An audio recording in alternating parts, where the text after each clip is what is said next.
Hi viewers, வணக்கம். நீங்கள் பார்த்து கொண்டிருப்பது சமையல் குறிப்பு.com-இன் சுவையோ சுவை. இன்றைக்கி நம்ம பார்க்க போகிற ரெசிபி சேனக்கிழங்கு ரோஸ்ட். இது செய்கிறதுக்கு தேவையான பொருட்கள் என்னென்னு பார்க்கலாம்.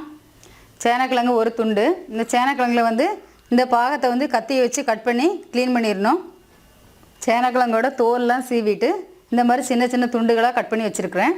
மிளகாய் தூள், கரம் மசாலா தூள், எண்ணெய் பொரிப்பதற்கு தேவையான அளவு, உப்பு தேவையான அளவு. இப்போ நம்ம அந்த சேனக்கிழங்கு ரோஸ்ட் எப்படி பண்ணுறதுன்னு பார்க்கலாம். நம்ம இதை கட் பண்ணி வச்சுருக்கக்கூடிய பீஸ் கூட எல்லா மசாலா தூளும் போட்டுடலாம். மஞ்சள் தூள் 1/4 ஸ்பூன், மிளகாய் தூள் 1/2 ஸ்பூன், கரம் மசாலா தூள் 1 ஸ்பூன், அண்டு உப்பு தேவையான அளவு. இப்போ எல்லாமே போட்டு நல்லா மிக்ஸ் பண்ணிடலாம்.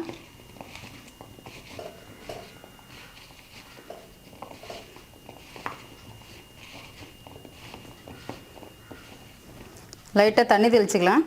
ட்ரையாக இருந்தால் தெளிங்க. ஒரு சில சேனக்கிழங்குல தண்ணி இருக்கும், அப்போ தேவைப்படாது.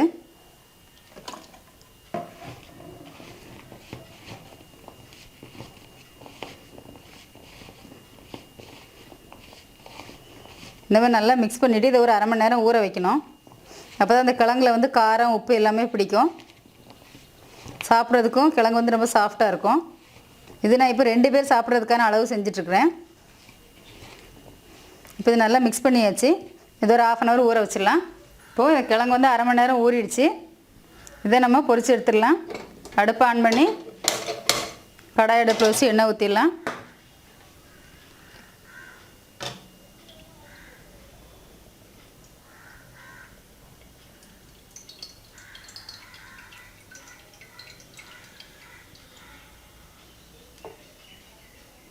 எண்ணெய் சூடாகட்டும்.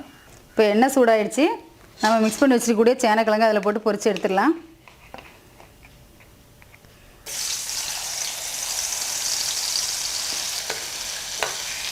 இது ஆயில் அதிகமாக சாப்பிடக்கூடாது அப்படின்னு நினைக்கிறவங்க கொஞ்சமாக எண்ணெய் ஊற்றி அப்படியே அடுப்பு சிம்மில் வச்சு லைட்டாக வதக்கி அப்படியே ஃப்ரை பண்ணி எடுத்துடலாம். குழந்தைங்களுக்கு நீங்கள் கொடுக்குறதா இருந்தால் இந்த மாதிரி எண்ணெய் நிறைய ஊற்றி நல்லா பொரித்து கொடுங்க. இது நல்லாயிருக்கும்.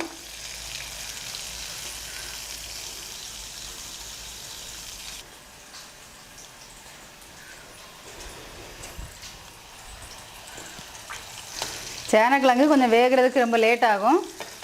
அதனால் கொஞ்சம் நேரம் ஆகும். இது லேட் ஆகும்.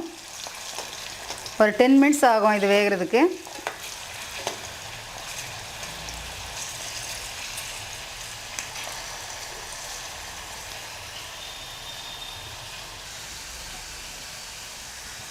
இப்போ சேனக்கிழங்கு வெந்துருச்சு. இந்த மாதிரி பக்குவம் வந்தோடனே எடுத்துடலாம். ரெடி ஆயிடுச்சு.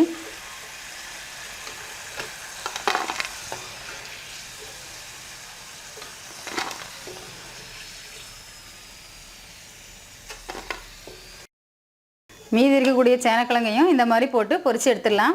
இப்போ சேனக்கிழங்கு வறுவல் ரெடி ஆகிடுச்சு. இது நீங்கள் தயிர் சாதத்துக்கு சாப்பிட்லாம். ரொம்ப நல்லாயிருக்கும். அந்த காம்பினேஷன் செஞ்சு சாப்பிட்டு பாருங்கள். இந்த ரெசிபி உங்களுக்கு ரொம்ப பிடிக்கும்னு நினைக்கிறேன். பிடிச்சிருந்ததுன்னா லைக் பண்ணுங்கள் அண்ட் உங்கள் ஃப்ரெண்ட்ஸுங்களுக்கு ஷேர் பண்ணுங்கள். நன்றி, வணக்கம்.